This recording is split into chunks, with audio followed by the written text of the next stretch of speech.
પાટીદાર યુવતી મામલે પોલીસે હત્યાની ફરિયાદ દાખલ કરી છે। જેસંગ ઠાકોર સામે હત્યાની ફરિયાદ દાખલ કરવામાં આવી છે। 17 તારીખના રોજ યુવતી ગુમ થઈ હતી।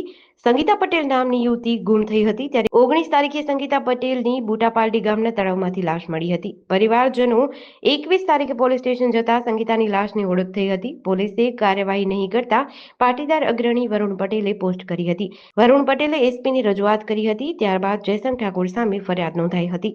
17 તારીખના સાંજે રામોસણામાં સવિતાબેનના દીકરી સંગીતાબેન ઉર્ફે ટીનાબેન કાંતિભાઈ પટેલનાઓ સાંજે જેસંગજી ઠાકોરનાઓ સાથે મજૂરી કડિયા કામે જવાનું કહીને નીકળેલા હતા।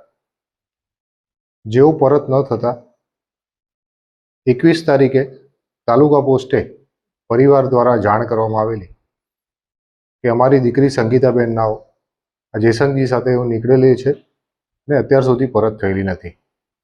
અને અમે જેસંગજીને પૂછતા એને એવું જણાવેલ છે કે સંગીતાબેન નાઓ મારી સાથે ઝઘડો કરી અને ત્યાંથી ઇકોમાં બેસીને ક્યાંક જતા રહ્યા હતા।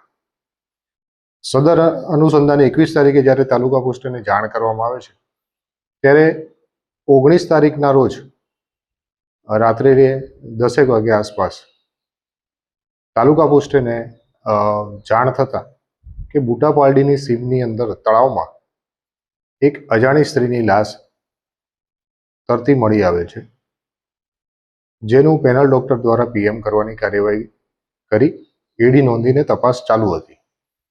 જેથી 21 તારીખે આ પરિવાર જતા પોલીસે 19 તારીખે મળેલી સ્ત્રીની લાશના ફોટા વગેરે ઓળખ કરાવતા આ લાશ એ સંગીતાબેનની હોવાનું જણાવેલ અને ત્યારબાદ પરિવારને લાશ સોંપી અને અંતિમ વિધિની કાર્યવાહી કરવામાં આવેલી હતી। પોલીસ દ્વારા સદર બનાવના અનુસંધાને જેસંગજીની સાથે એ ગયેલા છે એવી માહિતી મળતા પોલીસ દ્વારા અલગ અલગ એંગલથી તપાસ ચાલુ કરેલી, જેમાં આજરોજ પરિવાર દ્વારા આ જેસંગજીનાઓએ એમને 17 તારીખે મજૂરી કામે લઈ જવાના બહાના હેઠળ બુટાપાલડીની સીમમાં લઈ જઈ અને કોઈ કારણસર એમને તળાવમાં ડૂબાડી અને એમનું મૃત્યુ નિપજાવેલ છું એ રીતની ફરિયાદ આપતા પોલીસ સ્ટેશને ફરિયાદ નોંધી અને આગળની તપાસ પીઆઈ AR પટેલ નાઓ ચલાવી રહ્યા છે। આરોપીની ધરપકડ કરી છે? આરોપીને અત્યારે હસ્તગત કરીને પૂછપરછ ચાલુ છે અને પૂરતા પુરાવા મળતા એની અટક પણ કરવામાં આવશે। આરોપીએ કોઈ કબૂલાત કરી હોય તો કેમ તપાસનો વિષય છે, ચાલુ છે।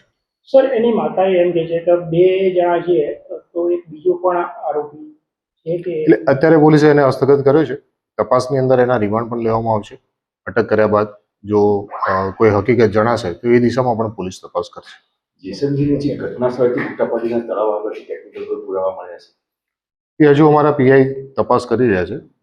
એ રીતના ટેકનિકલ પુરાવા હજુ સુધી કોઈ જણાયેલા નથી, મળશે તો કહેવામાં આવશે। ફરિયાદના આધારે જ હત્યાનો 302 ગુનો નોંધવામાં આવેલો છે। અકસ્માતે મોત છે કે હત્યા છે હજુ પુરવા નથી? હત્યાનો ગુનો નોંધી લીધો છે, પૂછપરછ ચાલુ છે। આ સંગીતાબેનને તરતા આવડતું નહોતું, છતાં જો એમની લાશ તળાવમાંથી મળી હોય તો શંકા નિપજાવતું, જેના અનુસંધાને પોલીસે ફરિયાદ લીધેલી છે પરિવારની, તપાસ કરશે। JTC ન્યૂઝ સાથે ભાવિન ભાવસાર, મહેસાણા।